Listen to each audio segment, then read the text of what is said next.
अंबेडकर जी गांधी जी के बिना ये नहीं बन सकती थी। అంబేద్కర్ గారు, నెహ్రూ గారు, గాంధీ గారు లేకుంటే రాజ్యాంగం అనే పుస్తకం రచించబడబోయేది అని తెలియజేస్తా ఉన్నాం.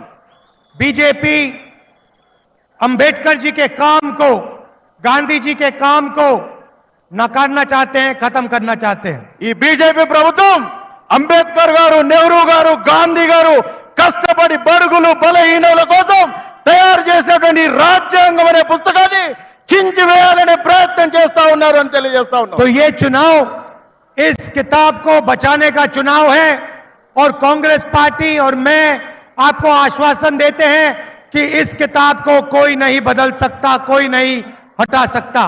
ఈ పుస్తకాన్ని బీజేపీ ప్రభుత్వం వాళ్ళ కూటమి చించివేయాలనే ప్రయత్నం చేస్తున్నారు. నేను కాంగ్రెస్ పార్టీ మా మిత్రులమంతా కలిసి మీ హక్కులను కాపాడడం కోసం, ఈ పుస్తకాన్ని కాపాడడం కోసం మీకోసం పోరాటం చేస్తా ఉన్నానని తెలియజేస్తా ఉన్నాను. बीजेपी 2-3% लोगों की पार्टी है। బీజేపీ అనే పార్టీ 22 మంది కుటుంబాలను కాపాడడం కోసం ఏర్పడినటువంటి పార్టీ. जो भी नरेंद्र मोदी जी ने पिछले 10 साल में किया, 22 लोगों के लिए किया। నరేంద్ర మోడీ గారు ఈ 10 సంవత్సరాల్లో చేసింది ఏంది అంటే 22 కుటుంబాలను కాపాడే పని మాత్రమే చేశారు అని తెలియజేస్తా ఉన్నాం. अदानी जैसे अरबपतियों का उन्होंने लाखों करोड़ रुपए कर्जा माफ किया। అదానీ అంబానీల కోసం వాళ్ళ బ్యాంకు రుణాలను 16 లక్షల కోట్ల బ్యాంకు రుణాలను మాఫీ చేశారు నరేంద్ర మోడీ గారు అని తెలియజేస్తా ఉన్నాం. देश के सारे एयरपोर्ट, सारे पोर्ट्स, इंफ्रास्ट्रक्चर, डिफेंस इंडस्ट्री, सारी की सारी इन्होंने एक व्यक्ति को पकड़ा दी। భారతదేశంలో ఉన్నటువంటి విమానాశ్రయాలు, పోర్టులు, ఓడలు, విద్యా సంస్థలు, బ్యాంకులు అన్నిటినీ కూడా అమ్మి వేసి అదానీ అంబానీలను కాపాడే ప్రయత్నం చేస్తా ఉన్నారని తెలియజేస్తా ఉన్నారు. और किसानों का, मजदूरों का ये कभी कर्जा नहीं माफ करते। కానీ 16 లక్షల కోట్లు 22 కుటుంబాల కోసం రుణమాఫీ చేసినటువంటి నరేంద్ర మోడీ గారి ప్రభుత్వం భారతదేశ రైతులకు మాత్రం రైతు రుణమాఫీ చేయదు అని తెలియజేస్తా ఉన్నాము. तेलंगाना की सरकार ने गरीब लोगों के लिए बहुत काम किया। తెలంగాణ ప్రభుత్వం బీదలు పేదల కోసం ఎన్నో పథకాలు తెచ్చింది అనే విషయాన్ని తెలియజేస్తా ఉన్నాము. 30,000 सरकारी नौकरियां तेलंगाना के युवाओं को दी। 30,000 ఉద్యోగాలు తెలంగాణ ప్రభుత్వం నిరుద్యోగులకు ఉద్యోగాలు కల్పించే విధంగా చేసింది అని తెలియజేస్తా ఉన్నాము. 10 लाख रुपए का हेल्थ इंश्योरेंस स्कीम आपको दिया। ఆరోగ్య భద్రత కోసం 10 లక్షల రూపాయలు ఉచితంగా తెలంగాణ ప్రభుత్వం, కాంగ్రెస్ ప్రభుత్వం ఇచ్చిందని తెలియజేస్తా ఉన్నాము. गैस सिलेंडर 500 रुपए के किए। గ్యాస్ సిలిండర్ 500 రూపాయలకే ఇస్తా ఉన్నామని తెలియజేస్తా ఉన్నాము. महिलाओं के लिए फ्री बस ट्रैवल किया।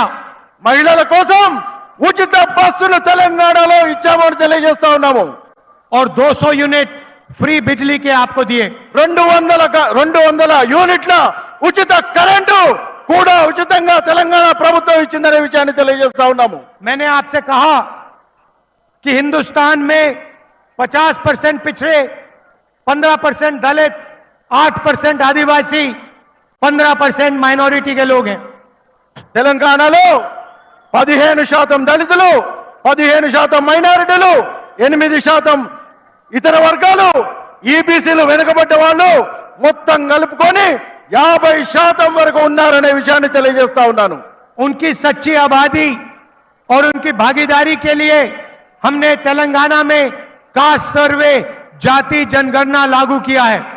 ఏ కులంలో ఎంతమంది ఉన్నారు, మీ బలం ఏంటి, మీకు ఎన్ని డబ్బులు రావాలి, మీకు ఏం చేయాలి అనే దానికోసం జాతీయ కుల గణన అనేటువంటి పథకాన్ని తీసుకొచ్చి భారతదేశంలో తెలంగాణలో ఉన్నటువంటి ప్రతి జాతి యొక్క బలాన్ని తెలియజేసే పని కూడా తెలియజేస్తా ఉన్నామని తెలియజేస్తా ఉన్నాం.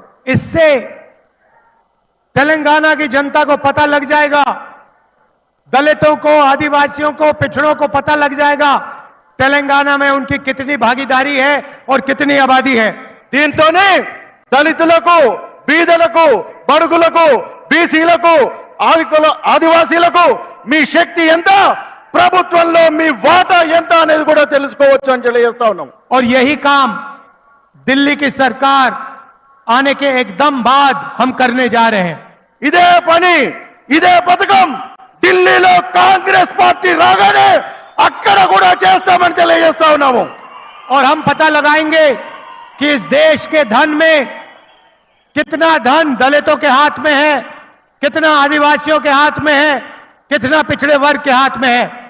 ఈ దేశంలో ఎంతమంది ఆదివాసీలు ఉన్నారు, ఎంతమంది బీసీ బిడ్డలు ఉన్నారు, ఎంతమంది ఎస్సీ ఎస్టీలు ఉన్నారు, మైనారిటీలు ఉన్నారు అనే విషయం తెలిసిన తర్వాత మీ భాగస్వామ్యం ఈ ప్రభుత్వంలో ఎంతుంటే అంతకు తగ్గట్టు మీకు వాటా వచ్చే విధంగా ప్రయత్నం చేసేటువంటి కుల గణనను తీసుకువస్తామని తెలియజేస్తా ఉన్నాము. छोटा सा उदाहरण देता हूं। हिंदुस्तान में सबसे बड़े मुद्दे महंगाई, बेरोजगारी, मगर मीडिया कभी इन चीजों के बारे में नहीं बोलती। భారతదేశంలో అతి పెద్ద సమస్యలు నిరుద్యోగం, ధరల పెరుగుదల, కానీ ఈ విషయాలను మన మీడియా సోదరులు పట్టించుకోరు అనే విషయాన్ని తెలియజేస్తా ఉన్నాం. क्योंकि मीडिया में ना एक पिछड़ा है, ना एक दलित है, ना एक आदिवासी है। ఎందుకంటే మీడియాలో ఒక్క దళితులు లేరు, ఆదివాసీలు లేరు, మైనారిటీలు లేరు, బీసీ బిడ్డలు లేరు అనే విషయాన్ని తెలియజేస్తా ఉన్నాము. हिंदुस्तान के तो 200 सबसे बड़ी कंपनियों में आपको एक दलित, एक आदिवासी, एक पिछड़े वर्ग का व्यक्ति नहीं मिलेगा। మీకు ఈ మీడియాకు సంబంధించినటువంటి పెద్ద పెద్ద కంపెనీల్లో